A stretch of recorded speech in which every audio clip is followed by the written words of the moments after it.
Hello বন্ধুরা, কেমন আছো তোমরা সবাই? আশা করি প্রতিদিনের মতন তোমরা খুব ভালো আছো।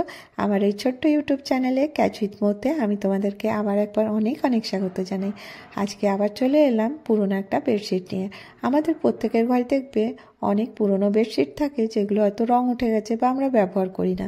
তোমরা কি জানো, এগুলো ফেলে না রেখে তোমরা এটা দিয়ে অর্গানাইজার বানাতে পারো, তাও আবার জিরো কস্টে। তো আজকে আমি তোমাদের সাথে শেয়ার করব। শীত তো চলে যাচ্ছে, এবারে দেখো ব্ল্যাঙ্কেটগুলোকে সুন্দর করে উঠিয়ে রাখার পালা। তার জন্য আমি একটা অর্গানাইজার বানাচ্ছি। এখানে আমি চাদরটার থেকে কতটা অংশ কেটেছি তোমাদের সাথে বলে দিই। 72 ইঞ্চ বাই 37 ইঞ্চি। তো আমি মেজারমেন্টটা স্ক্রিনে লিখে দেবো। তো এতে তোমরা একটা সুন্দর বড় দেখে অর্গানাইজার বানাতে পারবে।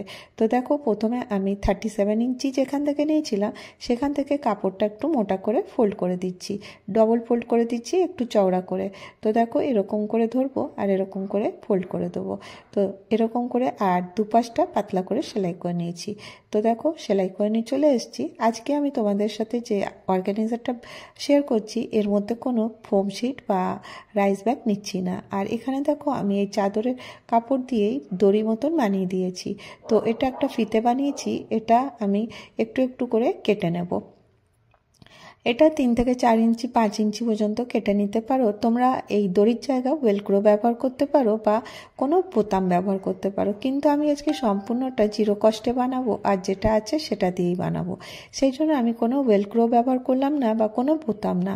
তো দেখো এরকম করে আমি এটা একটু একটু জায়গা ছেড়ে দিয়ে আমি একটা করে দাগ দিয়ে দিচ্ছি। আর যেখানে যেখানে দাগ দেবো সেখানে সেখানে এই যে ফিতেটা বানিয়ে রেখেছি সেগুলো আমি এখানে অ্যাটাচ করব। তো দেখো ফিতেটা তো এই চাদরের কাপড় দিয়ে বানানো হয়েছে, ডবল করে ফোল্ড করে নিয়েছি, এতেই কিন্তু এটা এরকম করে পাতলা হয়ে গেছে। তোমাদের কাছে যদি এটা ফিতে না বানাতে ইচ্ছা হয়, যে কোনো দড়ি থাকবে সায়াতে যে দড়ি পরানো হয় সেটাও কিন্তু লাগিয়ে নিতে পারো। তোমাদের সুবিধা মতো তোমরা এটা করতে পারো। তো দেখো একটু দূরে দূরে আমি এইভাবে লাগিয়ে নেব। তো আর যতগুলো আছে সেগুলো রেখে দিই, এটা অপর পাশটাতে লাগাতে কাজে লাগবে। তো চলো প্রথমে আমি এটা লাগিয়ে নিয়ে চলে এসেছি। তো কীরকম লাগালাম দেখিয়ে দিই। একটু দূরে দূরে দেখো এরকম করে আমি এই যে ফিতেগুলো আমি লাগিয়ে দিয়েছি। যেখানে যেখানে এই ফিতেটা লাগিয়েছি অপর পাশেও কিন্তু ঠিক ওই একই মেজারমেন্টটা আমাকে লাগাতে হবে। তো সেই জন্য আমি কিভাবে মেজারমেন্টটা নেব, এরকম ডবল করে বিছিয়ে দেব। আর যেখানে যেখানে এর ফিতারগুলো লাগানো আছে সেখানে সেখানে আমি দেখো এরকম করে চক দিয়ে দাগ করে নেব। প্রথমে দেখো এটাকে সুন্দর করে বিছিয়ে নেব আর বিছিয়ে আমি এখানে দাগ করছি। তো দেখো খুব সহজভাবে তোমরা বাড়িতে যে পড়ে থাকা জিনিস সেটা দিয়ে করতে পারো। যদি চাদর না ব্যবহার করতে ইচ্ছে হয় বা না থাকে, তোমরা পুরনো শাড়িও ব্যবহার করতে পারো। তো এরকম করে দেখো আমি অপর পাশটাতেও এই ফিতেগুলো লাগিয়ে দিলাম। দেখো দামি দামি বাজার থেকে অর্গানাইজার না কিনে তোমরা দেখো প্রত্যেকে কিন্তু আমরা আমাদের ঘর বাড়িকে অর্গানাইজ রাখতে চাই, তার জন্য টাকা খরচা করার দরকার নেই, একটু বুদ্ধি। তো এরকম করে দেখো আমি এটাকে পুরোটা বেঁধে নিলাম। এবারে এটাকে উল্টো করে নেব। আশা করি তোমরা বুঝতে পারছো কিভাবে করছি। আর যেখানটায় আমি ফিতাটা বেঁধেছিলাম ওখানটায় ধরলাম আর এটাকে এইভাবে সোজা করে নিচ্ছি, কারণ এখানে আমাকে একটা মিডিল যে পয়েন্টটা আছে ওটা নিয়ে নেব। আর ওই মিডল পয়েন্টেই কিন্তু এটাকে করতে হবে। তো কিভাবে করবো তোমরা স্ক্রিনে দেখতে পাবে। তো দেখো এরকম করে তোমরা এটাকে সুন্দর করে সোজা করে নেবে, জাস্ট একটা মিডল পার্টটা বার করে নেবে। তো এরকম করে দেখো দুপাশটাতে আমি দাগ দিয়ে দিচ্ছি, যাতে দুপাশে দাগ থাকলে আমার বুঝতে সুবিধা হবে। এবার এটাকে আমি উল্টো করে নেব। উল্টো করে নিয়ে এটা আমি কিভাবে বিছাবো, দেখো যেখানটাতে পয়েন্টটা করেছিলাম আর যেখানটা ফিতাগুলো লাগিয়েছিলাম সেই ফিতাগুলো যেন ঠিক তার মাঝখানে আসে, এরকম করে আমি সুন্দর করে বিছিয়ে দিয়েছি। আশা করি তোমরা দেখেই বুঝতে পারছো স্ক্রিনে কিভাবে করেছি, কারণ এই অর্গানাইজারটা অনেকটা বড় হবে। আমার কোনো বন্ধু আমাকে কমেন্ট করেছিল যে আমি এর আগের দিনে যেটা দেখিয়েছিলাম খুব ছোট ছিল, ওতে বড় ব্ল্যাঙ্কেট আসবে না। আর দেখো আমি হাত দিয়ে যেখানে যেখানে দেখালাম সেখানে সেখানে আঙুল দিয়ে ওটা সেলাই করে নিতে হবে। দু পাশটাতে এরকম করে সেলাই করে নিয়ে চলে এলাম। আশা করি খুব সহজ, তোমরা ইজিলি বুঝতে পারছো। এবারে দেখো আমি এখানে একটা মেজারমেন্ট নেব। এই মেজারমেন্টটা হচ্ছে 5.5 ইঞ্চি বাই 5.5 ইঞ্চি। এইরকম করে দেখো আমি দাগ দিয়ে দিচ্ছি। প্রত্যেকটা বক্স কিন্তু এইভাবে আমাকে ড্র করে নিতে হবে। এইরকম করে 4টা কোনায় 4টা বক্স আমি বানিয়ে নেব। 5.5 ইঞ্চি বাই 5.5 ইঞ্চি। এটা আমার বেস রেডি করতে আমাকে হেল্প করবে। বেসটা যাতে হয় সেই জন্যই কিন্তু আমি এটা করছি। তোমরা চাইলে এটা ছোট বা বড় করতে পারো। তো দেখো আমি করে নেওয়ার পরে 4-5টা দাগ এবারে আমি কাঁচি দিয়ে কেটে দিচ্ছি। তো এটা খুবই সহজ, তোমরা একবার দেখলেই করে নিতে পারবে।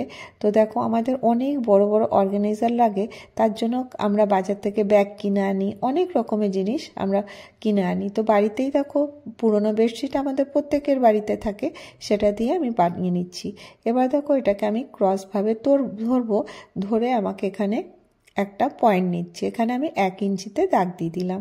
তো দেখো কিভাবে করলাম, আর এই 1 ইঞ্চিটা এইভাবে আমি মিলিয়ে নেব। প্রত্যেকটা কোণাতেই কিন্তু আমি এই একইভাবে কিন্তু এটাকে এরকম করে নেব আর 1 ইঞ্চিতে দাগ দিয়ে দেবো। এটা আমি এই জন্য করছি যে এতে এক্সট্রা করে কাপড় আর জয়েন করার দরকার পড়বে না, এতেই কিন্তু ফিনিশিং হয়ে যাবে। আসলে দেখো আজকে আমি এর মধ্যে কোনো চালের ব্যাগ বা কোনো লাইনিং কিছুই ব্যবহার করিনি, সেই জন্য এটা এক্ষুনি ফিনিশিংয়ের সাথেই কিন্তু তৈরি হয়ে যাবে। কোনো জিনিসকে ফিনিশিং দেওয়াটাও কিন্তু খুব দরকার। এই জন্য দেখো আমি এখানটাতে আমি যেমনি দেখাচ্ছি সেরকম করে তোমরা দাগ দিয়ে দেবে, আর এই দাগে দাগে সেলাইটা করে নেবে। এবার দেখো চলো আমি দাগ দিয়ে নিয়েছি, এবারে সেলাই করে নিয়ে চলে এসেছি। তো দেখো সেলাইটা হয়ে গেছে, আর 4-5টা আমি দেখো ডবল করে ফোল্ড করেছি। এরকম করে দেখো ধরতে হবে, এখানে সেলাইটা আছে। আর এবারে দেখো এরকম করে নিয়ে এর উপরে আবার একটা স্টিচ দিয়ে দিতে হবে। এতে কি হবে, তোমাদের ফিনিশিংটা হয়ে গেল আর কোথাও সুতোও বেরোবে না। 4টা কোণা আমার রেডি হয়ে গেছে। এবারে আমি এই যে এখানে যে দড়িগুলো বেঁধে রেখেছিলাম ফিতেগুলো, ওগুলো খুলে নেব, খুলে নিয়ে এটাকে সোজা করে নেব। তো চলো খুলে নিয়ে সোজা করি। আর দেখো এটা কত বড় একটা অর্গানাইজার রেডি হয়েছে, তোমরা না দেখে বুঝতে পারবে না। দেখো আমাদের অনেকের অনেক মোটা মোটা বড় বড় ব্ল্যাঙ্কেট থাকে, কিন্তু আমার কাছে অত মোটা ব্ল্যাঙ্কেট নেই। আমার কাছে যেটা আছে সেটাই আমি তোমাদেরকে দেখাবো। আমারটা ডবল ব্লেডের ব্ল্যাঙ্কেটটা আছে, সেটা কিন্তু খুব ইজিলি এর মধ্যে এঁটে যাবে। আর দেখো দেখতে এরকম লাগছে, তোমাদেরকে আমি রেখে দেখাই এটা কত বড় একটা অর্গানাইজার রেডি করেছি। তো দেখো এটা ডবল বেডের ব্ল্যাঙ্কেট, কিন্তু দেখো তোমাদের কাছে অনেকের কাছে হয়তো এর থেকেও ভারী ভারী ব্ল্যাঙ্কেট থাকে বা লেপ থাকে, সেগুলোকে তোমরা কিভাবে অর্গানাইজ করে রাখবে বুঝতে পারো না। আর এখানে আমি দেখো এরকম করে একটা ব্ল্যাঙ্কেট রাখলাম, তারপরেও দেখো এর মধ্যে প্রচুর জায়গা আছে। তো আমি এখানে সিঙ্গেল ব্ল্যাঙ্কেটগুলোও কিন্তু এর মধ্যে রেখে দেবো। তো আমি রেখে দেখছি কটা ব্ল্যাঙ্কেট এর মধ্যে রাখা যায়। তো দেখো 1টা 2টো, এরপরে আমি আরও রাখবার চেষ্টা করব, অনেকটা খালি আছে। তো এটাও একটা পাতলা ব্ল্যাঙ্কেট, এটাও রেখে দিলাম, এতেও কিন্তু আরও জায়গা আছে, এই জন্য আমি আরেকটা ব্ল্যাঙ্কেট রাখছি। তাছাড়াও কিন্তু আরও জায়গা আছে। যাই হোক, তোমরা এর মধ্যে মাল্টিপারপাস ইউজ করতে পারো, পর্দা, সোফার কভার, যেটা তোমাদের দরকার সেগুলোকে তোমরা অর্গানাইজ করে রাখতে পারো। 2-3টে যদি করে নিতে পারো তাহলে কিন্তু প্রত্যেকটা জিনিস এর মধ্যে অর্গানাইজ থাকবে। এইভাবে বেঁধে দেবে। আর একটা জিনিস স্কিপ হয়ে গেছে, তোমাদেরকে দেখানো হয়নি, এর মধ্যে আমি ন্যাপথলিন দিয়ে দিয়েছিলাম। ন্যাপথলিন দিলে কি হবে, এটা মানে কোনো পোকামাকড়ও আসবে না, একদম সুন্দর থাকবে। তো দেখো আমি কোনো জিপ ইউজ করলাম না, কোনো কিছু ইউজ করলাম না, শুধুমাত্র একটা চাদরের রেক্ট্যাঙ্গুলার পিস দিয়ে আমি এই অর্গানাইজারটা রেডি করলাম। তো তোমাদের এটা কেমন লাগলো জানাতে ভুলো না। আর তোমাদেরকে যদি ভালো লেগে থাকে তাহলে অবশ্যই একটা করে লাইক করে দিও, যে যদি একটু ভিডিও উপকারী বলে মনে হয়। আর তোমরা যদি আমার চ্যানেলে নতুন এসে থাকো, চ্যানেলটাকে অবশ্যই সাবস্ক্রাইব করে নিও। আর এ দেখো আমার এই অর্গানাইজারটা রেডি হয়ে গেছে। তো কেমন লাগলো তোমাদেরকে, আশা করি আজকের আইডিয়াটা ভালো লেগে থাকবে। এই চাদরের একটু পিস এখানটাতে বেঁচে ছিল, সেটা ভাবলাম যে কেন ফেলবো, এটা একটা কিছু তোমাদেরকে করে দেখাই। তো সেই জন্য দেখো চাদরটা উল্টো করে নিয়েছি, আর কিভাবে ধরছি তোমরা স্ক্রিনে দেখতে পাচ্ছ। এইভাবে ধরে আমি এখানে একটা গিঁট দিয়ে দিচ্ছি। তো প্রথমে কি করেছিলাম, একটা কথা বলা ভুল হয়ে গেছে, যে চাদরটা 4-5টা কিন্তু আমি সেলাই করে নিয়েছিলাম যাতে সুতো না বেরোয়, আর তারপরেই কিন্তু এটা আমি গিঁটটা দিলাম। এবারে একটার উপরে একটাকে এরকম করে আমি রাখবো, কিভাবে রাখছি দেখে নাও। আর এইভাবে 3-5টা সেলাই করে নেব। তো এবারে দেখো আমি এটা কি তৈরি করলাম তোমাদেরকে দেখিয়ে দিই। তো এরকম করে এটা সেলাই করে নিয়ে চলে আসছি। সেলাই হয়ে গেলে একটা জিনিস খালি এখানে করতে হবে, এখানে দেখো আমি দেখিয়ে দিলাম যে কোথায় কোথায় সেলাই করেছি। আর এই কোনাটাতে একটু করে আমাকে দাগ দিয়ে নিতে হবে। এরকম একটা অ্যাপ্রক্সিমেটলি 1 থেকে 1.5 ইঞ্চির মধ্যে তোমরা দাগ দিয়ে নাও, আর এই দাগটাকে সেলাই করে নিতে হবে। বাস আমার অর্গানাইজার রেডি। এটা কি বানালাম বলো তো? এটা আমি একটা ছোট্ট ব্যাগ বানালাম। এটা তোমরা মাল্টিপারপাস ইউজ করতে পারো, দুধ টুধ আনতে গেলে তোমরা এটাতে ব্যবহার করতে পারো। তো দেখো এরকম একটা ছোট্ট মিনি ব্যাগ রেডি হয়ে গেল। তো এর মধ্যে প্রয়োজনীয় অনেক জিনিস থাকে ছোটো মোটো, সেগুলো তোমরা নিয়ে আসতে পারো, আর অনেকটা মজবুত আছে। তো আশা করি তোমাদের এই ছোট্ট আইডিয়াটাও তোমাদেরকে ভালো লেগে থাকবে।